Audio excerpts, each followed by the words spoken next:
ముఖ్యంగా నేను భారతిరెడ్డి గారిని ఒకటే అడుగుతాను. భారతిరెడ్డి గారు, మీకే స్ట్రైట్ క్వశ్చన్, దీనికి మీరేం సమాధానం చెప్తారు? ఈరోజు మీ టీవీలోనే ఇలా మిక్స్ చేసి పాత టూర్ని కూడా ఈరోజు టూర్లో భాగంగానే చూపించుకున్న మీరు ఏం సమాధానం చెప్తారో చెప్పాల్సిందిగా భారతిరెడ్డి గారిని కోరుకుంటున్నా. అట్ ద సేమ్ టైం మళ్ళీ చెప్తున్నా, మీరు ఏదైనా మీటింగ్లు పెట్టుకోవాలనుకున్నా కూడా పర్మిషన్ ఉండడానికి మాకు ఎటువంటి అభ్యంతరం లేదు. పరామర్శలకు వెళ్తున్నారంటే మీరు ఎంతమంది వెళ్తున్నారో చెప్తే దానికి సంబంధించిన బందోబస్తు ఇవ్వడానికి కూడా మాకు ఎటువంటి అభ్యంతరం లేదు. కానీ పరామర్శ అని చెప్పి బల ప్రదర్శన చేస్తాము, అదేవిధంగా ఇష్టం వచ్చినట్టు బిహేవ్ చేస్తామంటే కనుక ఊరుకునే పరిస్థితి లేదు. మీకు ఇంకో విషయం చెప్పడం మర్చిపోయాను. ఈరోజు యాత్రలో కూడా మా ఒక కానిస్టేబుల్ మాలకొండయ్య గారు అనే కానిస్టేబుల్కి చెయ్యి ఇరిగిపోయింది. ఈరోజు ప్రసన్న కుమార్ రెడ్డి గారి ఇంటి దగ్గర ఉన్న జనాలు కావాలని తోసుకుంటూ అక్కడికి వెళ్ళి అక్కడ ఉన్న మా కానిస్టేబుల్ చెయ్యి కూడా ఇరిగిపోయే పరిస్థితి. జగన్మోహన్ రెడ్డి గారు ఏ టూర్కి వెళ్ళినా కూడా అక్కడ ఏదో ఒక ఇన్సిడెంట్ జరుగుతుంది. ఆ రోజు మీకు తెలియదు, రెంటపల్లి వెళ్ళారు, అక్కడ ముగ్గురు చనిపోయిన పరిస్థితి. పొదిలి దగ్గరికి వెళ్ళేసరికి ఆడవాళ్ళ మీద తిరిగి చెప్పులు ఇసిరి రాళ్ళు ఇసిరే పరిస్థితి కనిపించింది. పొగాకు రైతుల దగ్గరికి వెళ్ళి పొగాకును కూడా తొక్కేసిన పరిస్థితి. మామిడిపళ్ళు రైతులు పరామర్శకి వెళ్ళి మామిడిపళ్ళను కూడా తొక్కించేసిన పరిస్థితి. పరిస్థితులు ఎలా ఉన్నాయో ఒక్కసారి మనం కూడా ఆలోచన చేసుకోవాల్సిందిగా కోరుకుంటూ మళ్ళీ చెప్తున్నామండి. మళ్ళీ వేరే మాట్లాడితే కేసులు పెట్టేస్తున్నారు అంటారు. చెయ్యిలరు కొట్టేస్తే చంపేస్తే కేసులు పెట్టరా అండి? కేసులు పెట్టరా? కాబట్టి మేము చెప్తున్నాం ఒకటే అండి, లా అండ్ ఆర్డర్ ఇబ్బంది కలిగేటట్టుగా ఏదైనా చర్యలు ఉన్నా మేము చర్యలు తీసుకుంటాం. అదేవిధంగా ప్రజలకు ఇబ్బంది కలిగేటట్టు ఏమైనా ఉన్నా కూడా కంపల్సరీగా మేము చర్యలు తీసుకుంటాం.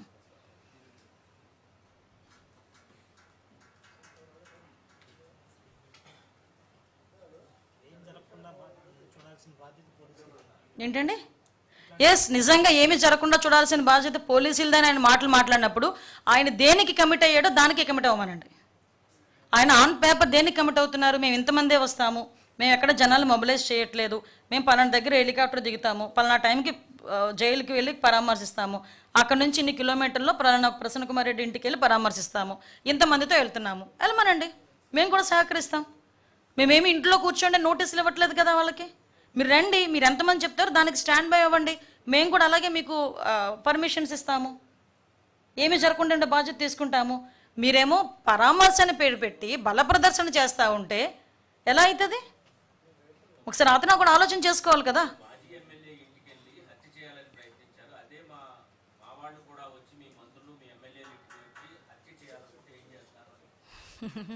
కాదండి, హత్య చేయాలి అనుకున్నారని అతను మాట్లాడుతున్నాడు.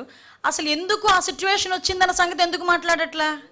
ఇప్పుడు ఆయన అక్కడ ఉన్నాడా లేదా, ఏం జరిగింది అన్నది పోలీస్ ఎంక్వైరీలో తేలుతుంది. ఈరోజు కాకపోతే రేపైనా పబ్లిక్కి చెప్తాం.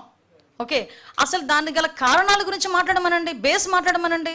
ఇప్పుడు ప్రసన్న కుమార్ రెడ్డి నోటుకొచ్చినట్టు మాట్లాడడం కరెక్టేనా? ప్రసన్న కుమార్ రెడ్డి చెల్లెలు వరస అయ్యే వ్యక్తి గురించి అంత వ్యక్తిత్వ హననం చేయడం కరెక్టేనా? ఆవిడ చెల్లెలు వరస అవ్వటమా అవన్నీ కాదండి, ఒక మహిళ ప్రజాప్రతినిధి, ఈరోజు సిట్టింగ్ ఎమ్మెల్యే. అలాంటి ఆవిడ గురించి నోటికొచ్చినట్టు నువ్వు పబ్లిక్ మీటింగ్లో మాట్లాడుతుంటే పక్కన కూర్చున్న మిగతా ప్రజాప్రతినిధులు చప్పట్లు కొడతారా అండి? దాని గురించి మాట్లాడేందుకు జగన్మోహన్ రెడ్డి? దాని గురించి మాట్లాడమనంటే దమ్ముంటే.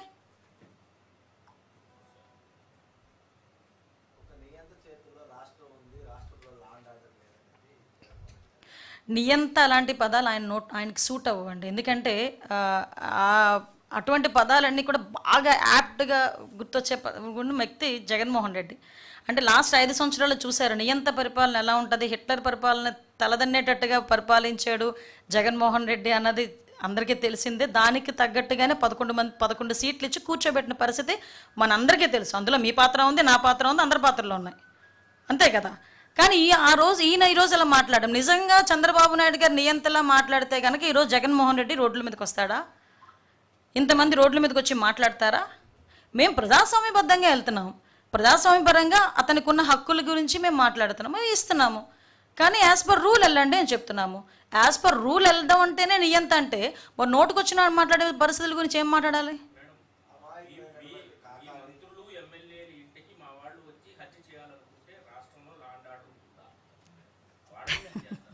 వాళ్ళు క్వశ్చన్ చేయడం ఏంటంటే, ఎవరింటికి వెళ్ళి చేయాలనుకుంటే ఎవడు ఊరుకోరు.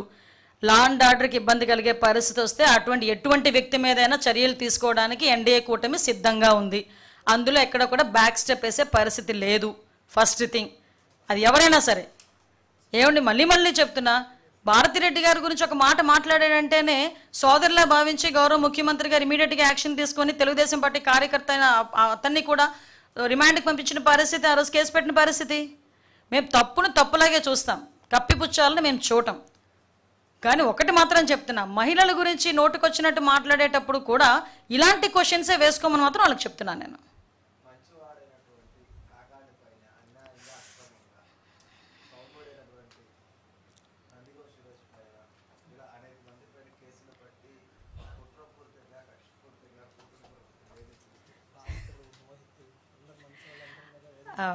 ఆయన కాండాక్ట్ సర్టిఫికేట్ ఆయన ఇస్తారు, కానీ ప్రజలు ఇవ్వాలండి కాండాక్ట్ సర్టిఫికేట్ ఏదైనా ఎవరికైనా, ఏ పొలిటీషియన్స్కైనా.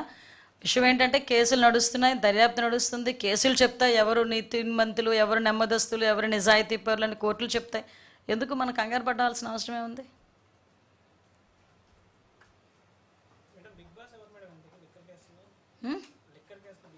ఎందుకు మీకంత తొందర ఎందుకు?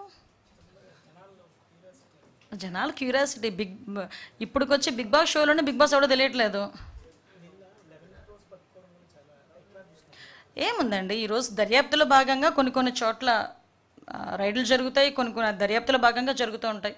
అది ఎలా చట్టం తన పని తను చేసుకెళ్ళిపోద్ది అంతే. మన లాస్ట్లో అల్టిమేట్గా ఏం జరిగిందన్న దాని గురించి మాట్లాడుకోవాలంతే.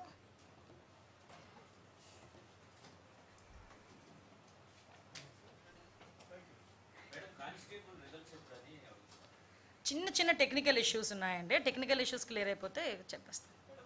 1 or 2 days. ఏం లేదబ్బా.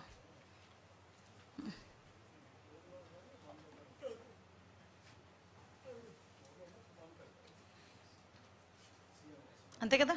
Thank you.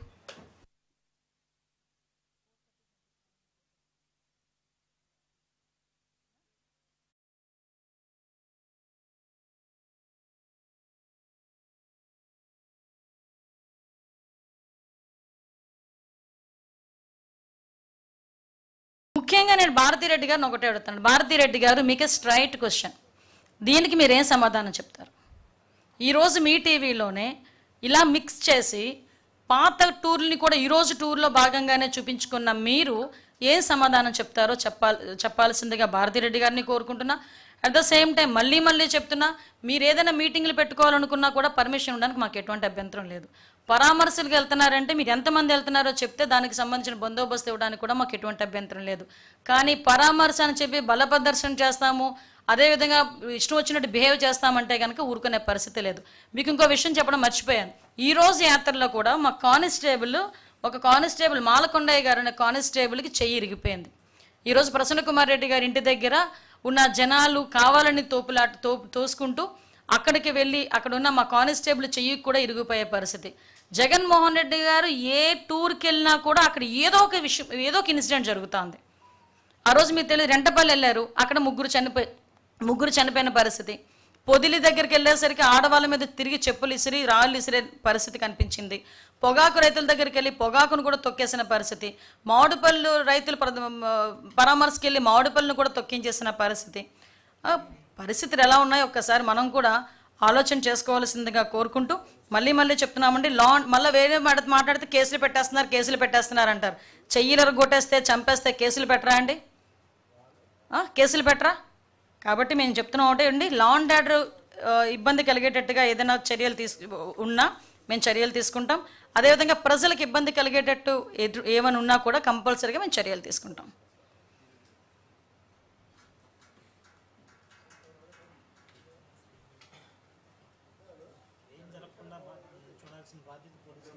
ఏంటండి? ఎస్, నిజంగా ఏమి జరగకుండా చూడాల్సిన బాధ్యత పోలీసులదని ఆయన మాట్లాడినప్పుడు ఆయన దేనికి కమిట్ అయ్యాడో దానికి కమిట్ అవ్వమనండి. ఆయన ఆన్ పేపర్ దేనికి కమిట్ అవుతున్నారు? మేము ఇంతమందే వస్తాము, మేము ఎక్కడ జనాలు మొబిలైజ్ చేయట్లేదు, మేము పలానా దగ్గర హెలికాప్టర్ దిగుతాము, పలానా టైంకి జైలుకి వెళ్ళి పరామర్శిస్తాము, అక్కడ నుంచి ఇన్ని కిలోమీటర్లో ప్రసన్న కుమార్ రెడ్డి ఇంటికి వెళ్ళి పరామర్శిస్తాము, ఇంతమందితో వెళ్తున్నాము, వెళ్ళమనండి, మేము కూడా సహకరిస్తాం. మేమేమి ఇంట్లో కూర్చోండి నోటీసులు ఇవ్వట్లేదు కదా వాళ్ళకి. మీరు రండి, మీరు ఎంతమంది చెప్తారో దానికి స్టాండ్ బై అవ్వండి, మేము కూడా అలాగే మీకు పర్మిషన్స్ ఇస్తాము, ఏమి జరగకుండా బాధ్యత తీసుకుంటాము. మీరేమో పరామర్శని పేరు పెట్టి బల ప్రదర్శన చేస్తూ ఉంటే ఎలా అవుతుంది? ఒకసారి అతను కూడా ఆలోచన చేసుకోవాలి కదా.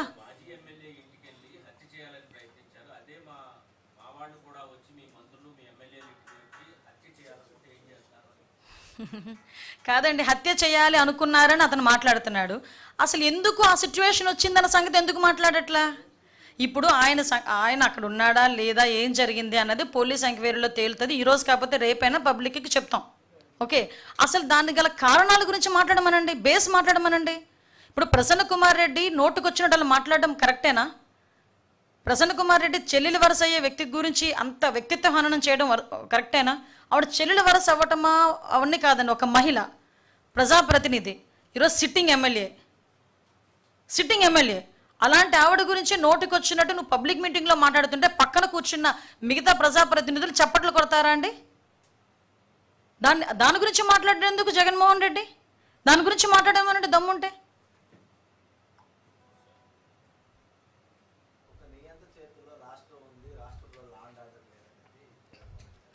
నియంత అలాంటి పదాలు ఆయనకి సూట్ అవ్వండి. ఎందుకంటే అటువంటి పదాలన్నీ కూడా బాగా యాప్ట్గా గుర్తొచ్చే వ్యక్తి జగన్మోహన్ రెడ్డి.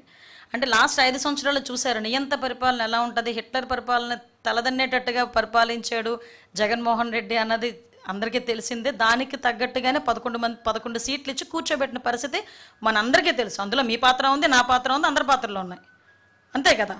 కానీ ఈయన ఈరోజు అలా మాట్లాడడం, నిజంగా చంద్రబాబు నాయుడు గారు నియంతలా మాట్లాడితే కనుక ఈరోజు జగన్మోహన్ రెడ్డి రోడ్ల మీదకి వస్తాడా? ఇంతమంది రోడ్ల మీదకి వచ్చి మాట్లాడతారా? మేము ప్రజాస్వామ్యబద్ధంగా వెళ్తున్నాం, ప్రజాస్వామ్యపరంగా అతనికి ఉన్న హక్కుల గురించి మేము మాట్లాడుతున్నాము, ఇస్తున్నాము. కానీ యాజ్ పర్ రూల్ వెళ్ళండి అని చెప్తున్నాము. యాజ్ పర్ రూల్ వెళ్దాం అంటేనే నియంత అంటే మరి నోటుకొచ్చిన మాట్లాడే పరిస్థితుల గురించి ఏం మాట్లాడాలి?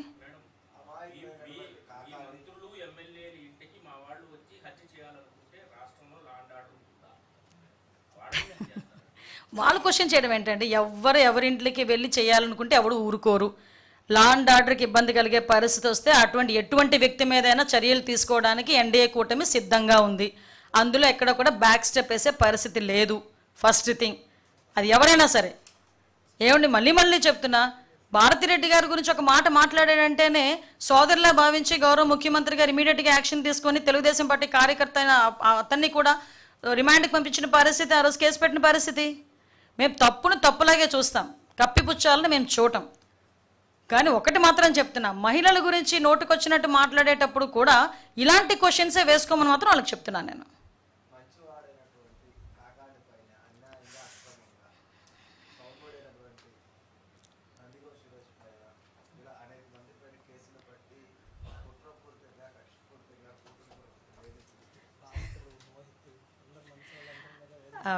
ఆయన కాండాక్ట్ సర్టిఫికేట్ ఆయన ఇస్తారు, కానీ ప్రజలు ఇవ్వాలండి కాండాక్ట్ సర్టిఫికేట్ ఎవరికైనా, ఏ పొలిటీషియన్స్కైనా. విషయం ఏంటంటే కేసులు నడుస్తున్నాయి, దర్యాప్తు నడుస్తుంది, కేసులు చెప్తాయి ఎవరు నీతిమంతులు, ఎవరు నెమ్మదస్తులు, ఎవరు నిజాయితీ పరులు అని కోర్టులు చెప్తాయి. ఎందుకు మనం కంగారు పడాల్సిన అవసరమే ఉంది?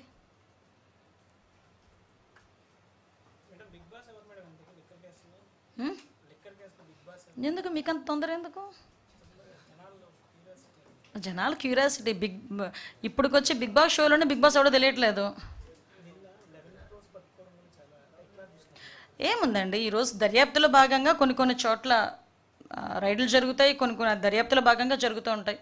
అది ఎలా చట్టం తన పని తను చేసుకెళ్ళిపోద్ది అంతే. మన లాస్ట్లో అల్టిమేట్గా ఏం జరిగిందన్న దాని గురించి మాట్లాడుకోవాలంతే.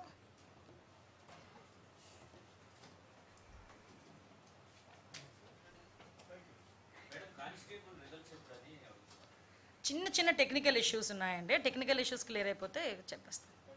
1 or 2 days. ఏం లేదబ్బా.